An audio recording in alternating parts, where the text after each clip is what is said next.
Hello दोस्तों, स्वागत है आप सभी का धीराज क्लासेस के यूट्यूब चैनल पर। और गाइस, बस कुछ ही दिनों में आपके पीआरटी के एग्जाम शुरू होने वाले हैं और बच्चों का एक क्वेश्चन आ रहा था कि सर हमें सफल के बारे में पढ़ा दीजिए, क्योंकि अभी जो रिसेंटली आपका एचएम का एग्जाम हुआ था उसमें भी एक क्वेश्चन था और आपको पता है पेपर सेट करने वाले कौन है, सीबीएसई। तो हो सकता है भाई अपने बारे में तो पूछ ही ले। तो चलिए जल्दी से डिटेल में जानते हैं कि ये सफल आखिर है क्या। तो सफल की अगर मैं बात करूं, इसकी फुल फॉर्म है structured assessment for analysing learning. पहले आपको इसका एक ओवरव्यू दे देता हूं। देखिए, अभी तक हमारा जो ग्रोस एनरोलमेंट रेशियो है एट प्राइमरी लेवल वो बहुत तेजी से बढ़ा है, लेकिन बात करें हम क्वालिटी एजुकेशन की तो वो कहीं ना कहीं कॉम्प्रोमाइज हुई है हमारी। यानी कि सभी बच्चों तक शिक्षा तो पहुंच रही है लेकिन क्वालिटी कहीं ना कहीं कॉम्प्रोमाइज हो रही है। तो इसी के लिए एक असेसमेंट की बात हुई और उसी को हमने नाम दिया सफल। तो थोड़ा सा इसको जान लेते हैं। इसको जो लॉन्च किया था वो किया था आपके पीएम मोदी जी ने। और कब लॉन्च किया था? 29 जुलाई 2021, जब आपकी फर्स्ट एनिवर्सरी थी एनईपी 2020 की। यानी कि ठीक एक साल के बाद सफल को इंट्रोड्यूस किया। इसको इंट्रोड्यूस किसने किया? इसका जो पूरा फ्रेमवर्क था वो किसने तैयार किया? सीबीएसई ने तैयार किया। देखिए, यहां पर मैं एक बात और कहना चाहूंगा। अभी तक जो हमारा असेसमेंट होता है ना, वो किसी भी क्लास के लिए ले लीजिए, वो अभी तक है आपका स्कूल बेस्ड असेसमेंट। यानी कि जो पेपर सेट कौन करेगा? खुद स्कूल ही करेगा, पेपर कहीं बाहर से नहीं आएगा। मान लीजिए मैं केवीएस में पढ़ाता हूं। केवीएस में जितनी भी क्लासेस हैं उनके लिए जो क्वेश्चन पेपर है वो हम ही लोग सेट करते हैं। अब हम जो क्वेश्चन पेपर सेट कर रहे हैं वो उस क्लास के लेवल का है या नहीं, एक 5th क्लास के बच्चे में जो जो कॉम्पिटेंसीज होनी चाहिए हम उनको टेस्ट कर रहे हैं या नहीं। तो इसके लिए एक असेसमेंट की बात की गई और ये जो असेसमेंट होगा ये ग्रेड 3, 5 एंड 8, यानी कि ये जो पेपर होगा ना ये आपका सीबीएसई सेट करेगी और जो भी सीबीएसई एफिलिएटेड स्कूल्स हैं वहां के बच्चे इसमें पार्टिसिपेट करेंगे। भाई अभी तक बच्चों पे क्या है, 10th का प्रेशर होता है, क्योंकि 10th का पेपर सीबीएसई सेट करती है और बच्चों को बहुत डर सा रहता है कि भाई हमारे एग्जाम में क्या होगा। तो इससे पहले कभी उनका इस तरह का असेसमेंट नहीं होता कि जिसमें सारे स्कूल्स पार्टिसिपेट कर रहे हैं सीबीएसई के। तो कहीं ना कहीं ये बच्चों को बोर्ड एग्जाम के लिए प्रिपेयर भी करेगा और उनमें जो ये फियर रहता है बोर्ड एग्जाम का उसको भी कम करेगा। आ रही है बच्चों आपको बात समझ में? आगे क्या कह रहे हैं? This is a competency based assessment for grade 3, 5 and 8 introduced by CBSE. जो आपका असेसमेंट होगा वो कॉम्पिटेंसी बेस्ड होगा। इसमें जो क्वेश्चन है ना, मैंने इसके पेपर भी देखे थे, इनके जो क्वेश्चन है डायरेक्ट क्वेश्चन नहीं है। इसमें इन्हें अगर बच्चों से क्वार्टर भी पूछना है कि 1/4, तो उसको भी ये बहुत अलग तरह से एक स्टोरी की फॉर्म में पूछते हैं। अब अगर हम आगे बात करें कि इसका ओरिजिन क्या है तो आप यहां पर पढ़ सकते हैं, formulated in the foot step of NEP 2020। इसका जो ओरिजिन है वो एनईपी 2020 में इसकी बात की गई थी, इसीलिए एक साल के बाद इसको इंट्रोड्यूस किया गया। आप पढ़ सकते हैं एनईपी 2020 का ये 4.40 पैरा है। इसमें क्या कहा गया है? This is in line with the para of the national education policy 2020 which recommends that for the benefit of students, parents, teachers, principals and the entire schooling system in the planning improvement to school and teaching learning processes, all student will take school examination in grade 3, 5 and 8। बच्चों एक बात और, जो ये आपका सफल exam है ये सिर्फ फीडबैक बच्चों के लिए नहीं है। बच्चों को तो फीडबैक मिलेगा ही, लेकिन इससे फीडबैक मिलेगा किस किस को? पेरेंट्स को, स्टूडेंट्स को, टीचर्स को, प्रिंसिपल्स को और पूरे एंटायर स्कूलिंग सिस्टम को। इससे जो भी रिपोर्ट तैयार होगी उस रिपोर्ट को पूरा एनालाइज किया जाएगा। कहां पर हमारा सिस्टम लैग कर रहा है, इस रिपोर्ट के जरिए इन सभी लोगों को फीडबैक मिलने वाली है। आगे देखिए क्या कह रहे हैं, which would test achievements of basic learning outcomes through assessment of core concept. इसमें मेनली इन्होंने सिर्फ और सिर्फ 3 सब्जेक्ट को लिया है। एक तो आ जाती है आपकी लैंग्वेज, एक है आपकी मैथ्स और थर्ड है आपकी ईवीएस, क्योंकि ईवीएस 5th में ईवीएस होती है, आगे बड़े लेवल पे होती है आपकी साइंस। तो इन सारे सब्जेक्ट के जो भी कोर कॉन्सेप्ट हैं, जैसे मेजरिंग एबिलिटी हो गया, करेक्ट यूज ऑफ लैंग्वेज हो गया, ये सारे कोर कॉन्सेप्ट इसमें वो चेक करते हैं, along with the relevant higher order skills and application of knowledge. इसमें जैसा मैंने आपको बताया क्वेश्चन डायरेक्ट नहीं होते हैं, इसमें क्रिटिकल थिंकिंग लेवल के क्वेश्चन होते हैं, एप्लीकेशन लेवल के क्वेश्चन होते हैं in real life situation rather than rote memorization the statement read. यानी इससे जो असेसमेंट होगा इससे हम कॉम्पिटेंसी बेस्ड एजुकेशन को बढ़ावा देना चाहते हैं और रोट मेमोराइजेशन को कम करना चाहते हैं। समझ गए जी? ये सारी बातें आपकी कही गई हैं एनईपी 2020 में। चलिए आगे बढ़ते हैं नेक्स्ट स्लाइड पे। पॉइंट है बच्चों आपका, it will be use to assess the progress of foundational skill and basic learning outcomes among students. यानी इससे जो बच्चों का असेसमेंट होगा वो किस लेवल का होगा, फाउंडेशनल स्किल। आजकल हम स्किल्स की बात करते हैं, तो ऐसे स्किल्स का असेसमेंट किया जाएगा इस पेपर के और इस असेसमेंट के थ्रू। ये जितनी भी आप लाइनें पढ़ रहे हैं ना, ये एज इट इज सीबीएसई ने लिखी हुई हैं। आगे, सफल will be conducted on a pilot basis in CBSE schools for students in grade 3, 5 and 8 during the academic year 2021 and 22।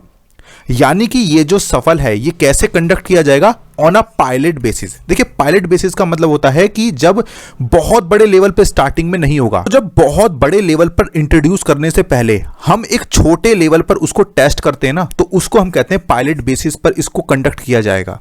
Next point है आपका, this assessment will not be use for the promotion of student to the next grade. यानी ये जो assessment होगा इसको कहीं पर भी प्रमोशन ऑफ स्टूडेंट, बच्चों को नेक्स्ट क्लास में प्रमोट करने के लिए नहीं यूज किया जाएगा। ठीक है जी, ये बात इंपॉर्टेंट है, इसको याद रखना कि इसको कहीं पर भी हम प्रमोशन के लिए यूज नहीं करेंगे। चलिए आगे हम लोग बात कर लेते हैं सफल की फीचर्स की, क्या इसकी विशेषताएं हैं जो सीबीएसई ने, ये आप पिक्चर्स देख रहे हैं ना, ये बिल्कुल लाइन सीबीएसई ने दी है। क्या है, test core concept and move away from the rote learning. यानी कि जो रोट लर्निंग है, जो रट्टा मारने की पद्धति है, उसको खत्म करना है। और वो कैसे कॉन्सेप्ट को चेक करेंगे, कोर कॉन्सेप्ट को, मूल अवधारणाओं को वो लोग टेस्ट करेंगे इस सफल में। आगे, this assessment is applicable for all government and private schools. यानी कि ऐसा नहीं है कि सिर्फ गवर्नमेंट स्कूल पार्टिसिपेट करेंगे, प्राइवेट स्कूल भी पार्टिसिपेट करेंगे। फिर भाई देखिए, पेपर सब जगह सेम ही जाएगा, तो सभी स्कूल का क्या होगा, एक कंपैरिजन होगा। और उसकी जो भी रिपोर्ट आएगी, उस स्कूल के बच्चों की जो भी परफॉर्मेंस होगी, तो उसके लेवल पर सभी को फीडबैक मिलेगा। और वो जो रिपोर्ट होगी, it will be shared for development of learning outcomes and data to be used for continuous hand holding and improvement. यानी ये जो भी डाटा होगा इसका यूज किया जाएगा बच्चों के डेवलपमेंट के लिए, जो हमारी पॉलिसीज हैं, स्कूल लेवल पर जो पॉलिसीज हैं उनको फॉर्म करने के लिए। ठीक है जी, समझ गए। चलिए आगे बढ़ते हैं जल्दी से। गाइज एक चीज और, अगर आपने अभी तक हमारे चैनल को सब्सक्राइब नहीं किया है तो सब्सक्राइब जरूर कर लीजिए, क्योंकि इस तरह की वीडियोस हम लोग लाते रहते हैं। आगे चलते हैं, सफल स्कूल एंड एग्जाम से अलग कैसे है। भाई स्कूल जो एंड एग्जाम होते हैं उनसे अलग कैसे है, तो देखिए बहुत एक सिंपल सा पॉइंट यहां पर निकल के आता है। जो आपका स्कूल एंड एग्जाम होता है वो स्कूल बेस पे प्रिपेयर किया जाता है, स्कूल बेस्ड असेसमेंट होता है। जबकि जो सफल है ऑन पायलट बेसिस पे जितने भी सीबीएसई एफिलिएटेड स्कूल हैं उनमें वहां पर कंडक्ट किया जाएगा। और आगे बात करें, इसमें सारे सब्जेक्ट पूछे जाते हैं? नहीं, स्कूल एंड एग्जाम में तो सारे सब्जेक्ट पूछे जाते हैं, हिंदी, इंग्लिश, मैथ्स, ईवीएस सब पूछा जाएगा। इसमें सफल में कितने सब्जेक्ट हैं? आपकी लैंग्वेज है, मैथ्स है, साइंस और ईवीएस है। क्लास 3rd एंड 5th वालों के लिए ईवीएस रहेगी, बाकी जो 8th वाले हैं उनके लिए साइंस रहेगी।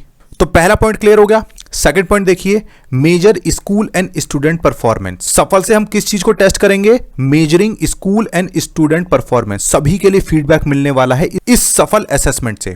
आगे, SSS proficiency level and competency को टेस्ट करेंगे and avoid any use for detention on promotion. तो कॉमन बात बच्चों यहां पर यह है कि जो सफल एग्जाम है यूनानिमसली जो है सभी जो दिल्ली के स्कूल्स हैं या पूरे इंडिया के सीबीएसई स्कूल्स हैं उनमें वहां पर कंडक्ट किया जाएगा। और जो भी उसकी रिपोर्ट होगी उसको कंपेयर किया जाएगा, उसको शेयर किया जाएगा, उसको एनालाइज किया जाएगा। ठीक है जी, चलिए आगे बढ़ते हैं। आगे, पर्पस ऑफ सफल। इस सफल का पर्पस क्या है, क्या उद्देश्य है? भाई कोई भी चीज की हम शुरुआत करते हैं उसका कोई ना कोई पर्पस होता है ना, तो उसके पर्पस क्या है? For measuring school performance on की कॉम्पिटेंसीज। ठीक है भाई, स्कूल की जो भी परफॉर्मेंस है उन की कॉम्पिटेंसीज पर उनको मेजर करना। To give feedback for effectiveness of a system. जो भी स्कूल का सिस्टम है, ये पूरा हमारा एजुकेशन सिस्टम है, उसकी इफेक्टिवनेस को चेक करना। To identify areas for academic intervention and support. कौन कौन से ऐसे एरियाज हैं जहां पर बच्चों को सपोर्ट की जरूरत है, उनको आइडेंटिफाई करना और उनके लिए एक सपोर्ट सिस्टम बिल्टअप करना। आगे देखते हैं, to motivate school education system towards competency based education. भाई ये जो पेपर होगा कॉम्पिटेंसी बेस्ड होगा, तो स्कूल एजुकेशन सिस्टम को मोटिवेट करना है कि वो कॉम्पिटेंसी बेस्ड एजुकेशन अपने स्कूल में इंट्रोड्यूस करे और बच्चों में जो उनके स्किल्स हैं, उनकी फाउंडेशन है वो स्ट्रांग हो। ठीक है जी, चलिए आगे बढ़ते हैं और अगर हम देखें तो इसमें पेरेंट्स का रोल क्या होगा। देखिए सबके रोल्स लिखे हैं, लेकिन पेरेंट्स का रोल जो है इसमें थोड़ा सा ये रहेगा कि उन्हें अपने बच्चे की जो परफॉर्मेंस है वो खुद भी एसेस करेंगे। ये खाली टीचर का काम नहीं है या स्कूल का काम नहीं है, यहां पर पेरेंट्स को भी इन्वॉल्व किया गया है। ऑन पेपर में बात कर रहा हूं, लेकिन बच्चों आज भी रियलिटी ये है कि हमारे स्कूल में पेरेंट्स आते हैं, उन्हें यही नहीं पता होता कि उनका बच्चा कौन सी क्लास में पढ़ रहा है, कौन से सेक्शन में पढ़ रहा है। तो रियलिटी तो कुछ और है ऑन पेपर, लेकिन हमें पढ़ना है। नेक्स्ट है सपोर्ट एट होम लर्निंग। बच्चे को जो भी होम लर्निंग है घर पर सीखने में उसको सहायता करें। Steer away from the rote memorisation. रटकर जो पेरेंट्स कहते हैं कि भाई ये 2 का पहाड़े याद कर ले, 20 तक पहाड़े याद कर ले, उसको हमें दूर करना है। Focus on skill and competencies. कौशल और दक्षताओं पर ध्यान केंद्रित करना है। और ये सब होगा कैसे, जब आपके पेरेंट्स पीटीएम में आते हैं तो वहां पर उन्हें गाइड करना है। जो भी आपका सफल का प्रोग्रेस कार्ड होगा उसको लेकर एरियाज ऑफ इंप्रूवमेंट हमको आइडेंटिफाई करने हैं और बच्चों के लिए एक लर्निंग सपोर्ट बिल्टअप करना है। ठीक है जी, चलिए नेक्स्ट आपको आगे बता देते हैं कि जो अभी आपका एक क्वेश्चन पूछा गया था, अभी जो एचएम के एग्जाम में आया था, सफल is not for which one of the following grade. सफल कौन सी ग्रेड के लिए एप्लीकेबल नहीं है, बताइए।